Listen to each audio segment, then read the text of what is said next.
There has been a stigma for quite some time about Nintendo being for kids, about M-rated games not really fitting on a Nintendo platform, and that stigma has existed just forever. Maybe it has to do with the Wii, maybe it just has to do with the fact that Nintendo does tend to create a lot of E for everyone or family-friendly games. I mean, it was a big deal when a couple Zelda games ended up being rated T for teen, let alone talking about M-rated games. Nintendo themselves do not produce many of them. In fact, one of the few games to have M rating attached with Nintendo's name was Conker's Bad Fur Day back on the N64, but again, that was made by a Western studio that Nintendo did not wholly own. So, there has actually been concerns raised on the Switch from a prominent person in the industry.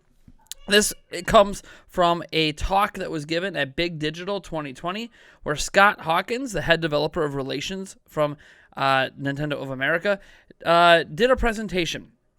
And during this presentation, he talked about Mortal Kombat 11 coming to Switch and some of the concerns that were brought up in the conversation around that game after it was already playable on it. So here are the full quotes. It says, when Warner Bros. Got the first playable build of Mortal Kombat 11 up and running on Nintendo Switch, I flew down and met with the team down in Southern California. One of the executives there was meeting with me and showing me the game, and we were playing it. And he looks at me and says, Scott, are you sure Nintendo wants this game on Nintendo Switch? I said, yes, we absolutely want this game.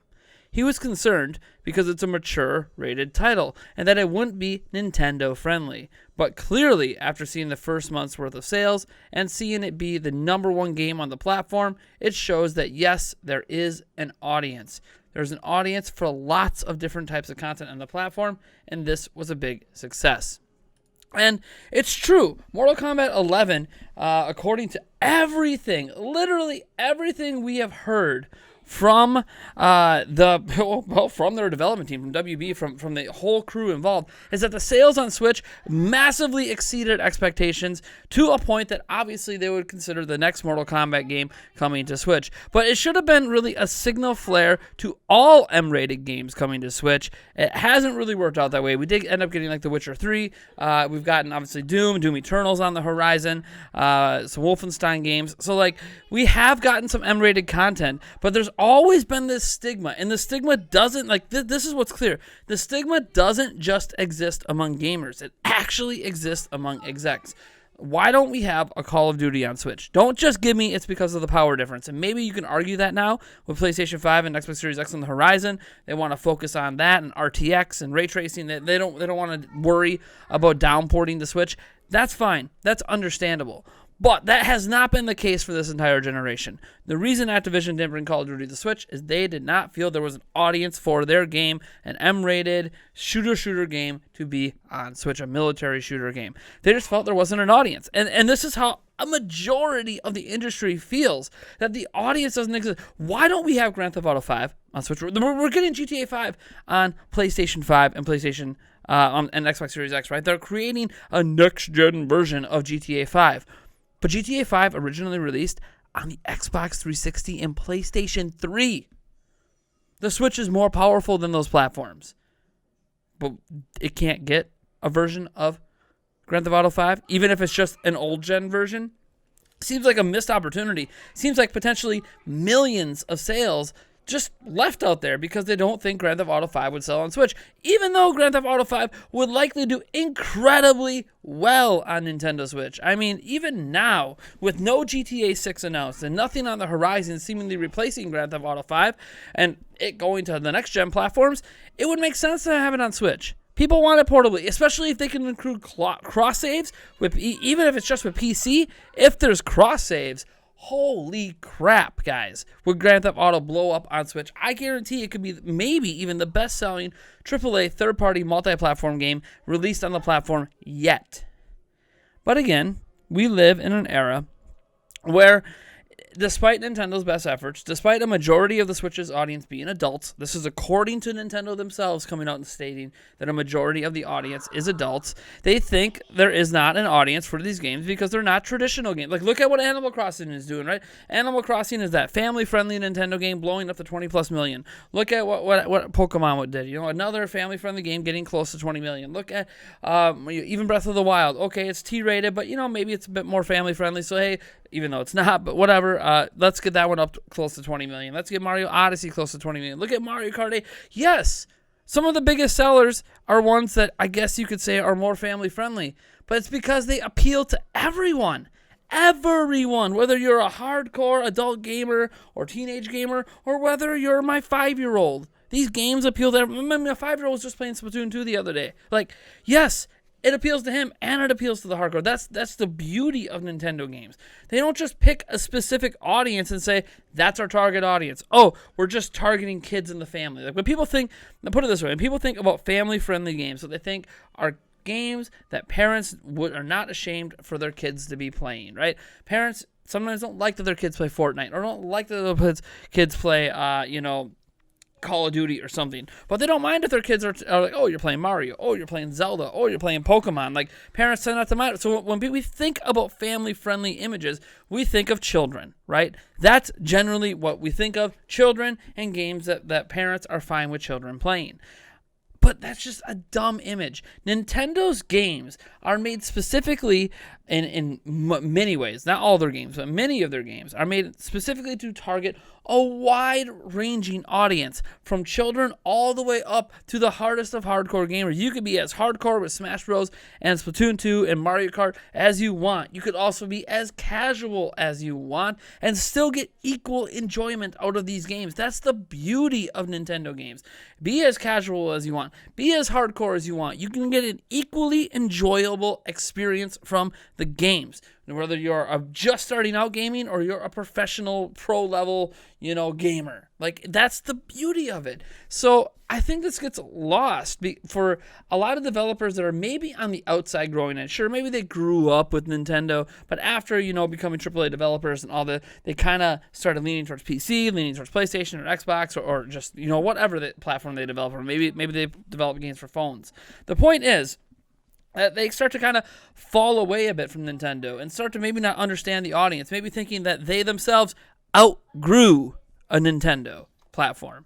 But it's just, it's a false narrative, and I want it to go away. It's slowly starting to erode with gamers. It is slowly becoming more and more apparent that the Nintendo Switch in particular is not just a game for, a system for children. And this is happening as you go to things like, if you were one of those people that braved or braved, I don't know, were stupid enough like me, I guess, to go out during the pandemic and wait in line to pre-order a PlayStation 5 or Xbox Series X in person at GameStop or whatever, I'm sure you noticed quite a number of people waiting in line to pre-order were adults playing Nintendo Switches. Because the moniker is changing. The reputation is changing. You go to college campuses and you're seeing college kids playing Switches in the common areas. You're seeing college kids playing them in their dorms. Even if they have an Xbox or PlayStation there, here they are laying in their bunk playing Switch. Switch has penetrated the young adult and even older adult audience in a way that Nintendo has not been really able to do, maybe dating back to the Super Nintendo days, because they really started, N64 had some of that, but honestly, like my dad, who got me kind of introduced into gaming, he didn't play games on the Nintendo 64. He kind of stopped after the Super Nintendo, because it just didn't seem to really have an appeal to him. He was still playing on PC and stuff, but I don't really know what happened in that era. But it's like from the N64 era and on, Nintendo just kitty rep, kitty rep, kitty rep. It's for kids, it's for kids, it's for kids. And it just kept growing and growing and growing from there. And maybe it's really not Nintendo's fault. If we think back, what happened starting in the N64 era? What happened, right? So back then it was, you had the Atari, and then you had Nintendo, and then Nintendo and Sega. And then what happened when the N64 came out? Well, the PlayStation 1 came out. The PlayStation 1 was viewed as an edgier system, right? It looked edgier. It had more of a modern design to it. It was able to play CDs. Like, that was a big deal about that. Oh my gosh, it's a CD player as well? Like, whoa, that's a big deal. Just like it was a big deal the PlayStation 2 could do DVDs and obviously Blu-rays. That's always been kind of a big deal. Less of a big deal now that there's another competing platform from Microsoft that obviously plays these things as well. But at the time, there wasn't. So that was a selling point at a time when CD players were actually pretty expensive back then. And on top of that functionality, think about this. The PlayStation 1 and the N64 era is the first era that Nintendo started to lose third-party support. What's a major developer that left Nintendo starting in that era? Square Enix. They basically abandoned Nintendo. EA was still there. Ubisoft was still there. Some of the bigger publishers were still there, but they were starting to favor the PlayStation. And it got even worse when the GameCube, Xbox, and PlayStation 2 era came along, as games were flying off over to PlayStation and then trickling down to Xbox, and barely any of it ended up on the GameCube. Yes, we ended up with Resident Evil 4, exclusive for a little bit, but still, the mature rated, the AAA support really started that drop off from the N64 era and on. And what happened when these games, the Final Fantasy started leaving, the Call of Duty started leaving, all of a sudden sports games started leaving. When you get to this point that other multi-platform developers are leaving, it starts to leave you left with, well, what's Nintendo making? Oh, Nintendo made another E for Everyone game. Oh, Nintendo made another E for Everyone game. Oh, Nintendo made an E10 Plus game. Like, you're left with the same offerings that Nintendo has had on their platforms the entire time, since the inception of the NES, when it wasn't viewed as a kid console. Like, seriously, you see Nintendo basically doing the same things they've always been doing. But because the third-party developers left, the reputation starts to come up that, oh, you buy a Nintendo system if you're a kid. Nintendo is for kids. Kiddie this, kiddie that. When really, Nintendo didn't do anything different. The third-party developers are what did something different in abandoning, still, back then, a fairly popular platform. So here we have Switch, which has won some third-party developer support back. We can't argue with that. Even Ubisoft, who we're still not getting like Assassin's Creed Valhalla, so we're still not getting like their upper echelon. We don't have Watch Dogs Legions coming, but we are getting that Phoenix Rising game, which looks really, really good, and I can't wait to play that one. That one looks fantastic. And Ubisoft, you could kind of tell, would like to bring everything they can to Switch, but there's certain visual ticks that they don't want to really sacrifice to be on a Switch. Maybe it's something that is more palpable if Nintendo had a full streaming service here in the West for the platform, or if Nintendo had an upgraded Switch to a point that could run the games at a level they find to be acceptable. All I know is that, in general, the reason we don't get these games started back on the N64, and this reputation that Nintendo doesn't want those kind of games on their platform has been asinine from day one. Nintendo never wanted those games to leave their platform. It's just another platform, PlayStation 1, blew up to 100 million sales. 100 plus million sales on Sony's first ever home console, when Nintendo's highest selling home console at that time was the SNES, or the NES, around 60 million. Naturally, they started favoring PlayStation, kept favoring PlayStation, started trickling it down to Xbox as well, because Xbox obviously had more mature titles and Halo and Gears and all that, so they started trickling those games down to Xbox as well, and Nintendo was just kind of left sitting there twiddling their thumbs, wondering, hey, when are we going to get proper support?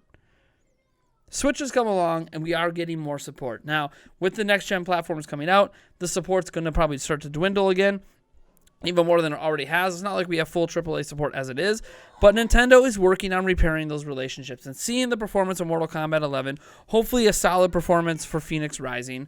I don't even know how well that game's going to perform overall, but I could see it performing especially well on Switch, because we're not going to be crowded with other big launches from third parties this holiday. Even Nintendo, we get Age of Calamity. Okay, well, what else? Hey, we got Phoenix Rising. Like, it could be one of those games that just kind of catches on because people are looking for something else to play on Switch this holiday.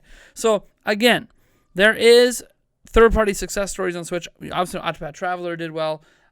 We need to keep those third-party success stories going, because that's what's going to lead to future support, especially once Nintendo gets their next either upgraded or brand new generation Switch on the market. Anyways, folks, I'm sick of this reputation talk. It needs to go away. Nintendo isn't just for kids, and this is just proof that it's a reputation that permeates throughout the industry. not just something us fans talk about. All right, folks, I am Nathaniel Robojans from the Center Prime. Thank you so much for tuning in, and I will catch you in the next one.